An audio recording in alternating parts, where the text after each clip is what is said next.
in website.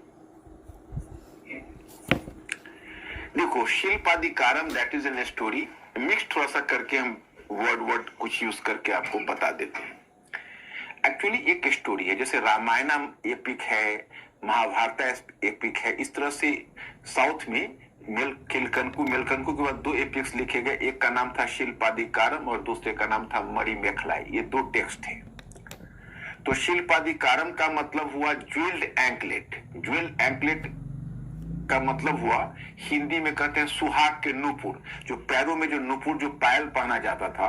तो north India में क्या है कि सिल्वर पहनते हैं पैर में, गोल्ड नहीं पहनते। और साउथ इंडिया में जो वो नूपुर है वो भी लोग गोल्ड के पहनते हैं।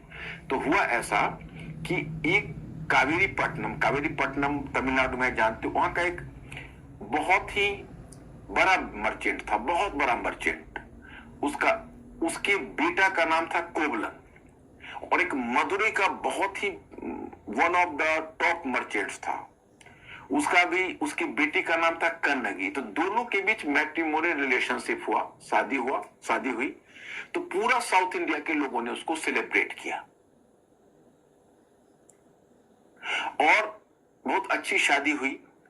फिर कुछ समय के बाद जो कोवलन का फादर था, जो बिजनेस संभालता था, उसका डेथ हो गया। तो बिजनेस को कोवलन संभालने लगा।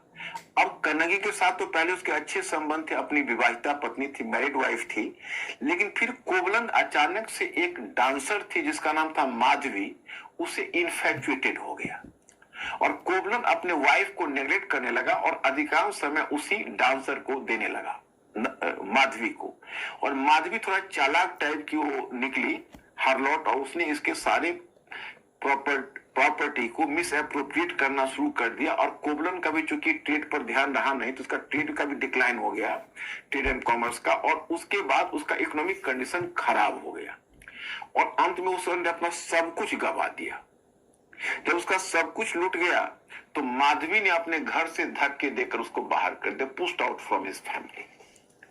अब Kovalan virtually he was on the road. अब कोई उसके सामने आशा नहीं थी, क्योंकि उसका पूरी इकोनॉमी नष्ट हो चुकी थी। उस कठिनाई में कन्नगी ने उसको सहारा दिया।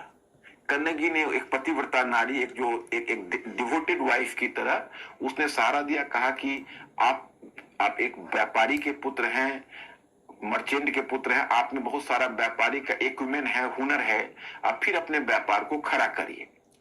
तो कहा कि देखो, मैं यहाँ सबसे बड़ा व्यापारी का पुत्र रहा हूं, तो छोटा मोटा व्यापार तो कर नहीं सकता, तो पहले इस जगह हम लोग छोड़ देते हैं और कहीं जाके छोटा मोटा व्यापार वहां से शुरू करेंगे।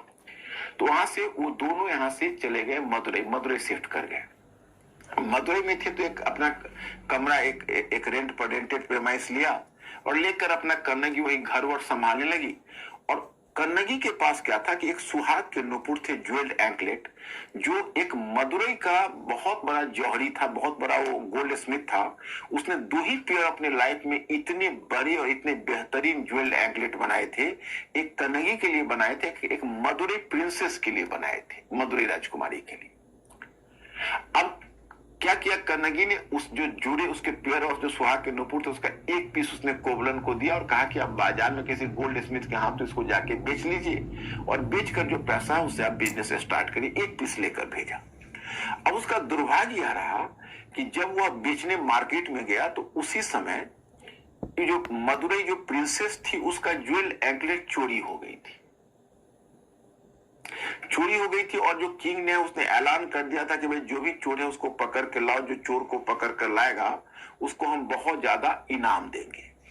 तो चोर के पकड़ने की होड़ लगी हुई थी। तो इसी क्रम में राजा के सिपाही इधर उधर घूम रहे थे। तो इसी क्रम में क्या हुआ कि ये जिसमें गोल्ड स्मिथ के पास जाकर बेचता है तो देखने से तो फ्यूजिटिव लगता था, देखने से गरीब टाइप का लगता। और ये इतना बढ़िया ज्वेल एंकलेट निकाला तो लगा गोल्ड स्मिथ को, कह रही तो वही चोर हो सकता है, दूसरा इसके पास ये पीस कहां से आया। तो उसने तुरंत पुलिस को, सिपाही को खबर कर दी। सिपाही आ गए राजा के और उसको पकड़ लिया। निर्दोष होने का बहुत प्रमाण देता है, लेकिन लेते हुए इसको घसीटते हुए चला गया। अब देखो इसका मिसफॉर्चून, देखो इसका दुर्भाग्य, देखो संजोग से जिस पैर का ज्वेल्ड एंकलेट मदुरई प्रिंसेस की चोरी हुई थी, अगर ये किसी दूसरे पैर का ज्वेल्ड एंकलेट लेकर सेल करने के लिए आता तो दोनों दोनों को मिलाने से बच जाता, क्योंकि एक पीस उसको भी तो बचा हुआ था मदुरई राजकुमारी का, तो होता कि अरे तो वही पैर का पीस है, तो ये दूसरा है। लेकिन जिस पीस की चोरी हुई थी जिस पैर की, उसी पैर का पीस लेके बेचने गया था। संजोग देखिए इसका। तो राजा का सिपाही पकड़ लिया, और जब वहां किंग के पास गया तो इसने अपने निर्दोष होने के बहुत सारे प्रमाण दिए, लेकिन किंग ने नहीं माना और फिर कोवलन को फांसी दे दी। He was hang to death. Kannagi यहाँ घर पर उसका वेट कर रही थी कि भाई कोवलन नहीं आया, तो फिर कर्नेगी उसका खोजते खोजते, कर्नेगी कोवलन को खोजते खोजते जब वो गई बाजार में, मार्केट में, तो उसको पता चला, उसको राजा के सिपाही पकड़ कर ले गए। तो कर्नेगी यहाँ से चली गई राजा के कोर्ट में, और उसके इनोसेंट होने के प्रमाण के रूप में वो अपना ज्वेल एंकलेट का दूसरा पीस लेकर गई, क्योंकि वो पीस तो उसके पास भी था, मदुरई प्रिंसेस के पास। तो जिसी समय ये राजा के कोर्ट में जाती है, और इसी समय पूरे मतलब उस पीस को हवा में लहराते हुए और बाल को पूरी तरह से खोल कर एकदम न्याय मांगने के अंदाज में कि ये राजन देखो, ये मेरा पति निर्दोष है, और मतलब ये रहा उसका पीस। तो राजा जब देखा किंग, और तब तक उसको किंग के तो होश उड़ गए, क्योंकि तब तक उसको डेथ सेंटेंस दे चुका था, और कर्नेगी को पता चला उसके पति को फांसी हो गई, तो बाल बाल खोल लिया, आंखों से अंगारे बरसाने लगी, एकदम गॉडेस के रूप में एक तरह से आगे। और जो किंग है, वो किंग इतना शॉक्ड हुआ कि उसी समय वो अपने थ्रोन पर बैठा हुआ, अपने सिंहासन पर बैठा हुआ वही मर गया। और कर्नेगी ने आक्रोश से उस मदुरई नगर को देखा, तो मदुरई नगर जलने लगा। तो मदुरई नगर जलने लगा, तो अब मदुरई जो गॉडेस थी वो प्रकट हुई। उसने कर्नेगी को कहा कि देखो कर्नेगी, जिसने गलती की उसको तो दंड मिल गया, अब जो मदुरई के लोग हैं they are innocent, why are you punishing them? So please withdraw your you can say rage and please douse the fire. So then कर्नेगी preferred to douse the fire, and उसके बाद वो कर्नेगी यहाँ से एक सामने पहाड़ी है वहां चली गई, वहीं तपस्या करने लगी, और आसपास के लोग खाना लेकर कर्नेगी के पास जाते थे, और कर्नेगी वही खाना खाकर अपना गुजर बसर करती। फिर कर्नेगी का डेथ हो गया। एक समय आया वो तो एक तरह से देवी बन गई, गॉडेस, और उसका डेथ हो गया। डेथ के बाद कर्नेगी की पूजा साउथ में शुरू हो गई।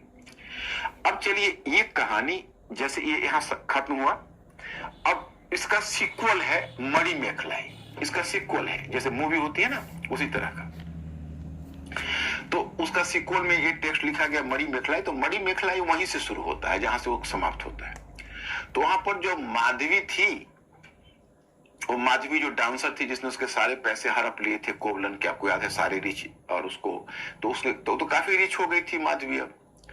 और माधवी को जब पता चला कि भाई कर्नेगी और कोवलन के साथ ऐसा हुआ, तब उसको दुनिया से विरक्ति हो गई। माने he developed a sense of renunciation, developed a sense of disillusionment with the world ki no, this world is void, that is illusion, why you are just trying so much for earning money because all are useless.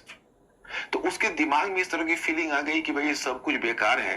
तो यहां से गई और उसने बुद्धम शरणम गच्छामि, उसने जाके बौद्ध धर्म का शरण ग्रहण कर लिया, यानी बौद्ध धर्म की सदस्यता ले ली। बुद्धम शरणम गच्छामि। तो इस तरह का आप देखेंगे कि बुद्धम शरणम गच्छामि, और इस तरह से उसने बौद्ध धर्म की सदस्यता ग्रहण कर ली।